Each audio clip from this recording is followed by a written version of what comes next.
created this list, and we concluded, or I concluded, and so those kind of active words seem energetic, and so if you think about those, they kind of pull the audience in. And then lastly, the notion of disciplinary jargon, acronyms. That's, I think, self-evident, but a lot of times when we specialize, we forget that. We forget that we can talk to an intelligent audience, but they're not going to understand acronyms at all that we use. And certainly the jargon that we use in our research has to be translated into a way that can make sense. That sounds like a kind of a common sense type of thing, but boy, I see it all the time. People who are specialists, and they go out and they try to communicate and they can't do it. And that's why we have all of these people in English doing like technical communication. You know, you get a master's degree in technical communication. Your job is to translate important results to a lay audience, because the people who are creating the knowledge may not have that ability. So I think that's one of the values of the competition. It really puts you kind of a challenge to you to learn how to translate your material to audiences that are important but may not have that kind of background information. So I've kind of taken about 3 or 4 lectures in public speaking class and put them in like 10, 12 minutes, 15 minutes. So I'm going to stop there. Do you have any questions? Anything I can answer for you? Yes. So what do you recommend? Some of the gestures, like hands in pocket, if those are considered, if those things aren't desirable, what if that's like a natural thing for somebody to do while they're speaking? Yeah. And again, hands in the pocket and hands behind. I think maybe that's something that feels natural to you, but in a public situation, they're going to be evaluated and judged as reflecting something. And so again, I start with the side and see if they can become more comfortable. I think most people in conversation, if you watch people from a distance who are conversing, the hands start moving because we naturally do it. But I know what you're talking about, and that is sometimes I'm so used to talking with my hands in my pocket.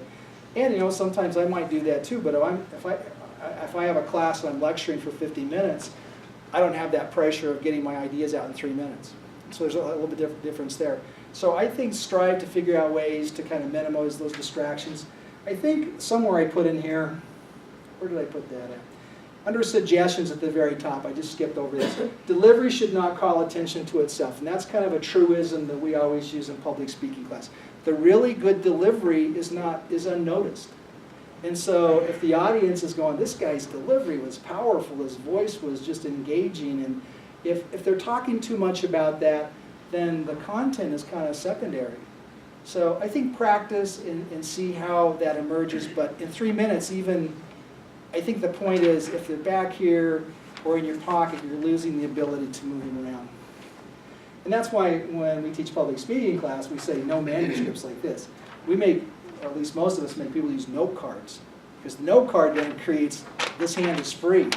I got a note card here, but we always say get rid of this because nervous speakers will hold it like this. But practicing, I think, is always the key as you become more comfortable and engaged. But the 3 minutes is going to go by quickly, and you want to be focused on the content. So you may not even know at the end what your hands did. But you will know through practice that you don't want them back here the whole time. Same with pacing. If you're nervous and no one tells you not to pace, you might walk back and forth your whole 3 minutes. Any other questions? Anything? Comments? Well, it was a great competition last year. I was one of the judges, and it was really hard. And afterwards, the judges got together and talked about it, and it was still hard. It was a really good 12, I think. Did we have 12 last year? 12 finals. So thank you for having me, and good luck, and maybe I'll see you in the heats or the later on. Thank you. Okay, I'm going to leave John to have the floor. Oh, good. Thank you. See you. Thank you. See you. So I'm going to invite up our Associate Dean, Dr. Masserini. He's going to talk to you about overcoming your performance anxiety. Sure. You're good. Okay. Hi, everyone. Just to let you know my background, I'm a musician. I'm a professor in the School of Music. So I've probably done several dozen lectures to my students over the years about performance anxiety. And I'd like to just touch a little bit about what Dr. Short said. about the idea is that you need to acknowledge your nervousness. Most people, and I'm not saying all, but you're going to be nervous. But overcoming performance anxiety has to do with what you do with the nervousness, not eliminating it. And that's the biggest mistake most musicians make, is they believe that they shouldn't be nervous when they walk on stage. I've been a professional clarinetist for over 20 years, and I still get nervous when I walk on stage. But I've learned how to handle and channel that nervousness. So I'm going to talk to you today not about eliminating your anxiety, but about handling it and how you can turn it around and use it. So, why do you think you get nervous? Just some of you, and be honest, the thought of you getting up and doing it right now makes you nervous. Raise your hand. Okay. Why? Anybody just tell me why that makes you nervous? Because people are going to think you're stupid. People are going to think you're stupid. What's another reason? Oh, fail. You'll fail. What's another reason? And you don't usually talk to a bunch of people in front of you. Right, you're not used to this. Anything else? All of those reasons you just gave me are about you. They're not about your material. That's why you're nervous. You're making it all about you. And by the time you get on stage to discuss something or perform something or be in the spotlight, it's no longer about you anymore. It's about your product. That's the key. It truly, really is that simple.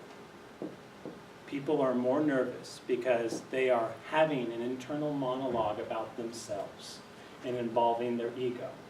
How are they reacting to me? Do they like my material? Do they like me? Am I passing or failing? That's why you get nervous. So, the idea is you need to put your focus elsewhere. You need to turn it around. Every time you use the word I in your internal monologue, you need to eliminate it. It needs to be about what you're relating to the audience. The material needs to reach the audience in a meaningful way. So as soon as you start to think, what do these people think of me? You need to turn it around and say, how's the audience reacting to my material? Is the audience connecting with my material? Is the audience understanding my material? As a performer, as soon as I walk out on stage, my goal is to give music to the audience. This is no longer me giving music.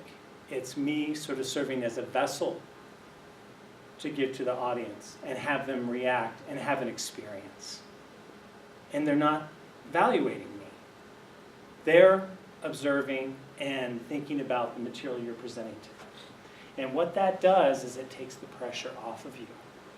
Another big mistake, what people do, is the way they present something is somehow them. And musicians do this all the time. I got on stage and I played well. I'm a good person. I got on stage and played poorly. I'm a horrible person and should be executed. And this is so typical of musicians. It has nothing to do with you. You are inconsequential at that point. It's about the material itself. If your material is bad, your material's bad. It doesn't have anything to do with you. If your material's good, it's good. It doesn't have anything to do with you either. You could be a horrible person and be a great presenter and present great information. You could be a wonderful person and be a hack. The two are not related at all. So taking that ego out of it. Now, this isn't to say that what you're doing is not important. You're not diminishing the importance of it because you wouldn't be doing it if you weren't passionate about it, you didn't love it. But it's to take the pressure off of you. It's to say, you're so much more than this 3-minute presentation. You're so much more than being a graduate student. You're so much more than the degree you're going to get. You are a complex person with all these different parts. You can't let one small piece of what you're doing dictate how you feel about yourself and how you think people perceive you. It's these types of questions you need to mull over in your head in order for you to get over the anxiety of speaking to people about what you do. It's really, truly that simple. Now, easier said than done.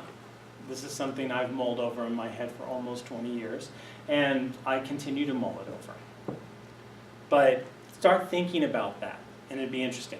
Dr. Short also mentioned the idea of practice. Why practice? Why practice over and over and over again? Why do musicians sit in tiny rooms by themselves for hours a day and practice? Practicing melds the product with the person. There's no more duality. It's just one thing. So as you practice more and more, the material becomes a part of you, which then you can focus on the material and not your ego and put it out there. It becomes a part of you. It becomes comfortable. So you meld with that and you relate that material then to the audience. Take your ego out of it entirely. It becomes so much a part of you that it feels perfectly natural to talk about it, but you don't have any emotional ties to it because you're thinking about yourself. That's why you practice, and that's why it's important to practice over and over and over again. So, that's the mental aspect of it. And there's lots and lots of books on this, and there's lots of websites on this, and all you have to do is Google performance anxiety, and you'll see things come up. But the turning point for me was a book by Kenny Werner, and he's a famous jazz pianist. It's called Effortless Mastery. The book is not very well written, because he's a jazz pianist, and he doesn't write very well. It's a little cheesy at times, but the basic principles are rooted in Buddhist philosophy, which really spoke to me. And my story is, I was 26 years old, I was playing with the Phoenix Symphony full time. I thought, they've made a huge mistake, I'm a total fraud, and once they figure out this, I'm going to be fired at any moment. And then I got hired to do some of the national touring Broadway shows. This one being Ragtime, just got off Broadway, won all these Tonys. They were doing the national tour. I got hired to be in that. And I thought, well, they're going to discover I'm a hack and they're going to fire me at any moment. The first 2 or 3 performances were awful for me. I was just tanking because I couldn't get out of my own head. I saw Kenny Werner's book. I was living with a couple of other musicians and they handed me this book. It was like overnight. It completely changed the way I thought about the way I performed. And that was the basis for which I built for the rest of the time, the next 15 years of my career. So to me, that really spoke to me. There's also things like the inner game of tennis, the inner game of music, all of those things, because the inner game of tennis is not really about tennis. But you'll discover that if you read it. There's lots and lots and lots of resources out there. But I would say take these thoughts and start thinking about them. That's the mental side. The physical side. When do you do your best? When are you performing your best? And I ask my music students this all the time. I'll ask the musician in the room. When do you perform your best? Physically, Yeah. enough rest, enough food, Yeah, but also when prepared. when you're prepared and maybe you're relaxed, right? I ask my students, there are times where like, I was practicing in the music building at 1 in the morning and I played the Mozart concerto and it was perfect. I said, yeah, why? Well, because no one was there listening to me. I could just relax and play. I said, yeah, and they said, well, I don't understand. When I practice in the practice room, it sounds so much better than when I play in my lesson. I said, yeah, you should hear me when I practice, right? That's the whole point. It's not, so what's the common thing? You're relaxed. You're calm. So then my question to them is always, when do you practice relaxing? And sleep doesn't count.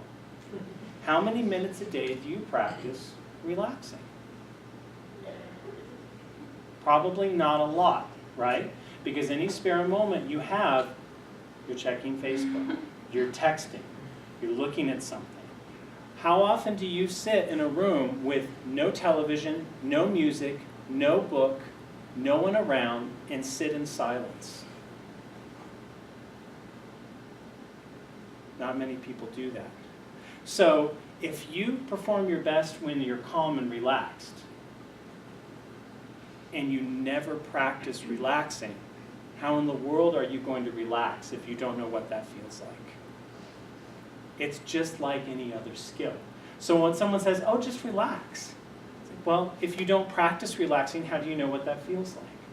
So the physical part is you need to be practicing what it is to feel calm, to not have anything involved, so that when you want to calm yourself, you can tap into that and go, when I was calm, this is what it felt like. My heart rate felt like this. My body felt like this. My mind felt like this. So I encourage you to practice relaxing 10 minutes a day. And that's going to give you that tool to where when you need to tap into it, you can immediately become centered and relaxed. The other thing that was brought up is, what are you putting into your body? When I perform, when I have a recital or something big on stage, my regimen is half the amount of caffeine intake for the day. Every meal is going to be balanced with a little bit of protein, a little bit of carbs, a little bit of fruit. I'm going to drink water. And I'm not going to have any refined sugar or dairy. Those things, dairy is incredibly heavy on your body. Refined sugar makes everything go sort of crazy. Everything's natural, and I keep that balance all through the day. I start maybe eating the night before. Don't drink alcohol the night before. Do little things like that, and your body's going to feel much, much, much better. Simple things like that. That's how you prepare. Plenty of sleep. That's also really, really important as well. So the last thing we're going to talk about is practice. Again, practicing is about melding all these things together. So, recreate the situation. So, reviewing your notes in your head is not practicing. Practicing is, you pretend that's the stage, you go off to the side, you get ready, you walk out, and you do your thing. When my students prepare for recitals, I have them step outside of the practice room. I say, at 7:30, the week before the recital, every night you're going to go up to the practice room, you're going to get ready and warm up, and when 7:30 hits, you're going to walk into the practice room door with your instrument and you're going to start your recital. So you get used to this routine of, at the same time, in the same manner, you're going to recreate the situation, so that by the time they've done that 6 times, by the time the recital comes, they're like, oh, 7:30, time for me to play my recital, and they walk out on stage and they do it. Recreate the situation so that you're familiar with what it is you're going to do. Establish a routine. If you want to practice this, and you don't have to go crazy, but maybe every night before the prelims, you set a routine. At this time, I'm going to practice my speech, then I'm going to review it, I'm going to critique it, then I'm going to run it again, and I'm going to put it away. We're talking 15, 20 minutes of your time, and it's a good break from studying, too. And then, I cannot emphasize this enough, record yourself. You really have no idea what you sound and look like when you observe yourself like this. My students are always shocked, especially in a lesson when they're playing. I say, you know, you're not really doing anything with that phrase. They go, yes, I am. I said, okay, play it again. And I turn on my recorder on my desk. And then I play it back. And they went, oh, that was really boring. Yeah, that's welcome to my life. Now take that and do something. And they laugh and they're like, oh, you're right. Because in their head, they heard something completely different than what was really coming out. And typically what it is it's much more subdued than you think it is. You think you're feeling really dynamic, but it's pretty flat. That's always the biggest shock for people. So, those are just some things about performance anxiety. Obviously, I can go on because there are lots of books and people make lots of money dealing with this topic. But those are just some of the things. Any questions for me? No? All right, start meditating and start thinking about this sort of stuff. Thanks, guys. Okay, so in your packet, you'll see the judging criteria and then the scorecard, and these are what we've used last year. One thing on the scorecard, we're still going to stick with the same categories. We may change up the point system a little bit, but we're still going to stick with the exact same category. So as you are practicing and preparing, keep these 2 things in mind. So we're going to be looking at your communication style. What was your topic? Was it significant? And was that significance communicated in language that's appropriate to an intelligent but non-specialist audience? So someone who's smart, but not in your field. So think about that while you're preparing. Comprehension. So, did they understand what you did? Did you present your research in a way that an intelligent non-specialist could understand what you actually did and why it's important? And then lastly, did what you have to say engage the audience enough that they actually want to learn more about what you did?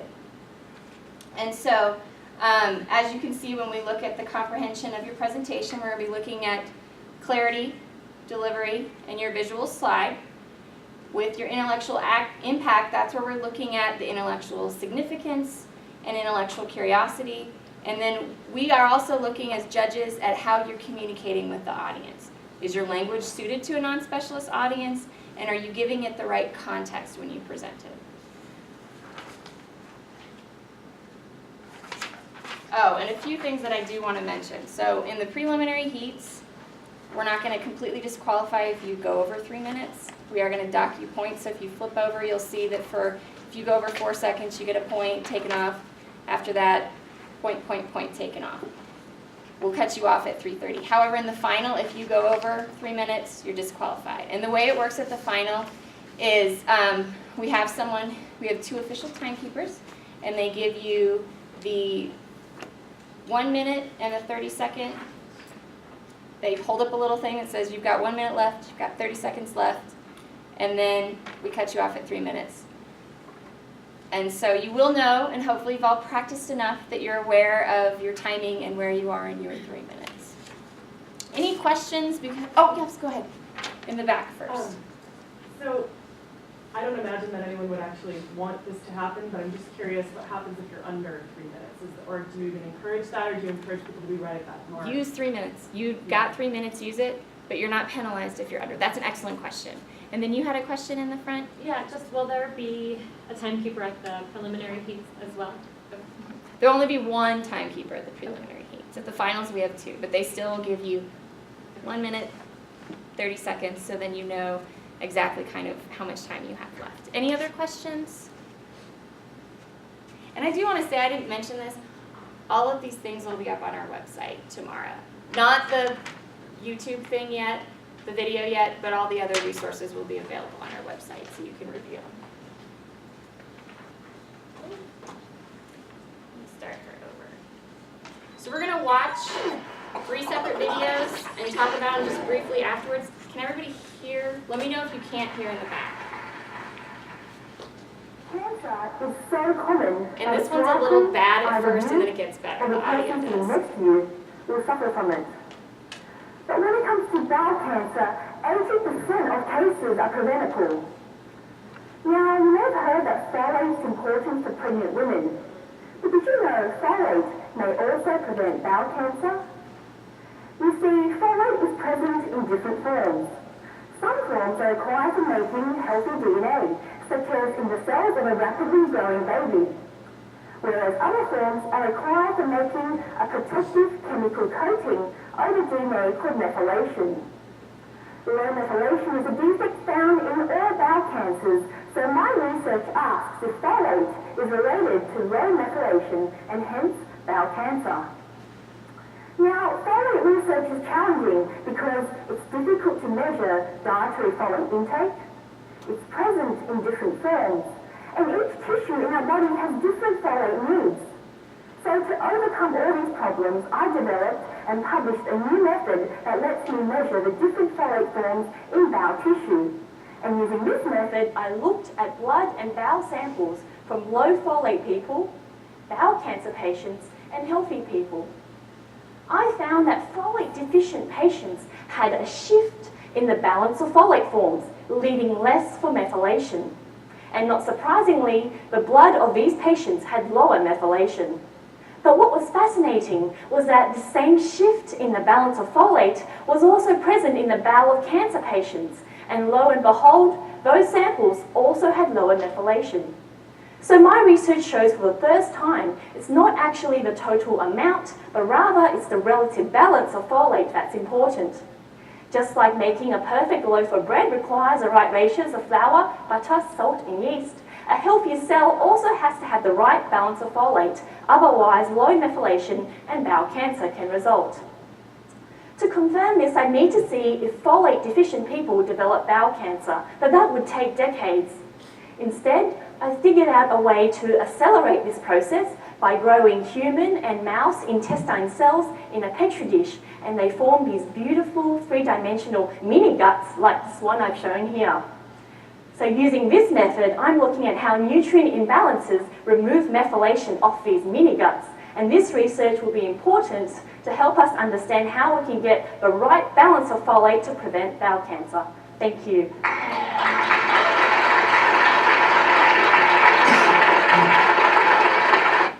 Right. So what'd you guys think?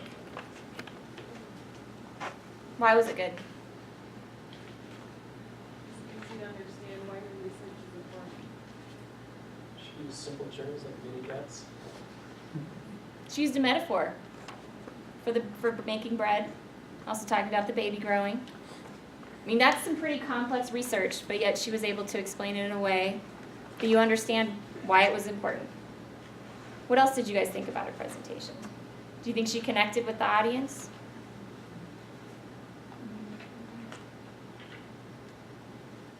No jargon. None. Go ahead. Yeah. I think it demonstrates pretty well that if you are in a field that requires some sort of technical terms, that you can simply define it like she did with methylation and, you know, use it throughout. It was easy to follow that part, even though most people maybe at the beginning of the talk wouldn't understand what And the that's term that's means. an excellent point. If you do have to use a term, define it in a way that's simple, that they can understand, and then go forward with that. Because there are going to be some things that you may have to use a term. That's an excellent thing, like methylation. You've got to explain what that means, and then you move forward. Did you understand why it was significant? Anything else before we move on to the next one?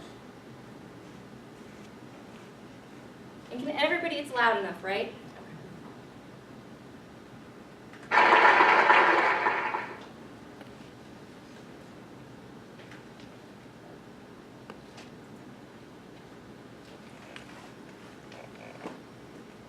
So, another speaker from the Faculty of Arts, Lynette Ryan, speaking on age, respect and limits.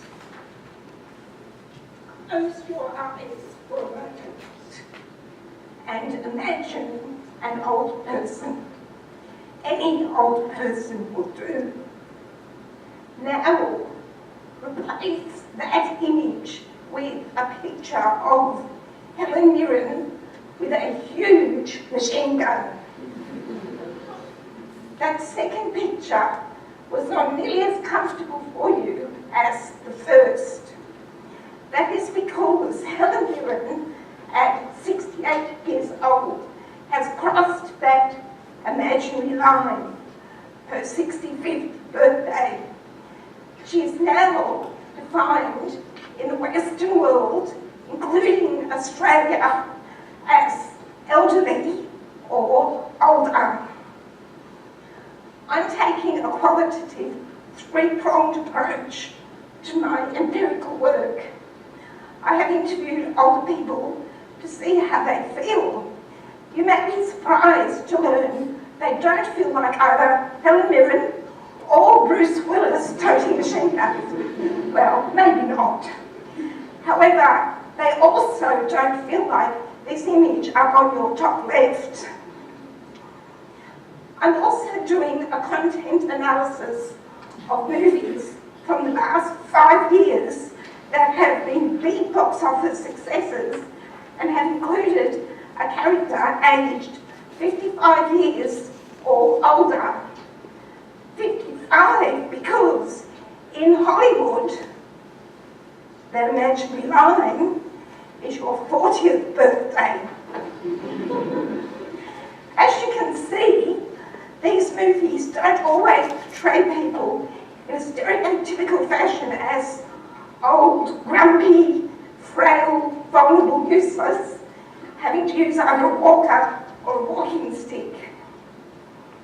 The last part of my research will be an analysis of attitudinal data of our younger people towards our older population to see whether they feel that respecting older people is important. My research is significant because it impacts the quality of life of more than 14.4% of Australia's population, according to the ABS, as at July 2012. By 2030, it will be nearly a quarter of Australia's population. I'm hoping that my research will contribute to improving the quality of life of older people in Australia. I'm hoping to contribute to this in a small but significant way, and interesting as well, I hope. And remember this, it's your future I'm researching. Thank you very much. Thanks, Lynn. Robin. All right, so what do you guys think about that one? She did a great job engaging the audience rather than using her slide. Okay. Was it clear?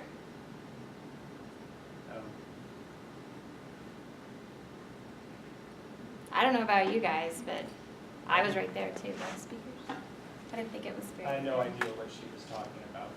She went to 3 different topics in 3 minutes, and her conclusion had nothing to do with what she talked about at the beginning. And that's one of the things that if you look at the first point with clarity, it's did they elaborate too much on one section or did they appear rushed? And it's like you could tell that she was getting towards the end and finishing up. I thought her slide was good. Presented some different things. I didn't feel like she ever gave a reason for the research, why it was important or significant. She said why it was, but when I listened to it, I'm like, is that really significant? So that's a really, really good point. Anything else?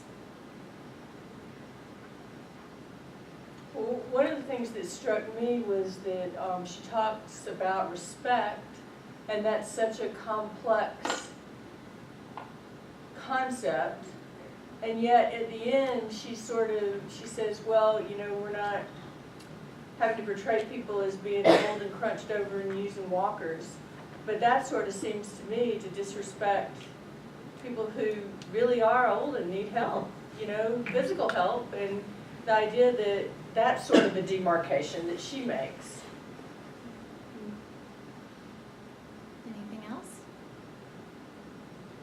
All right, I've got one more video to show you.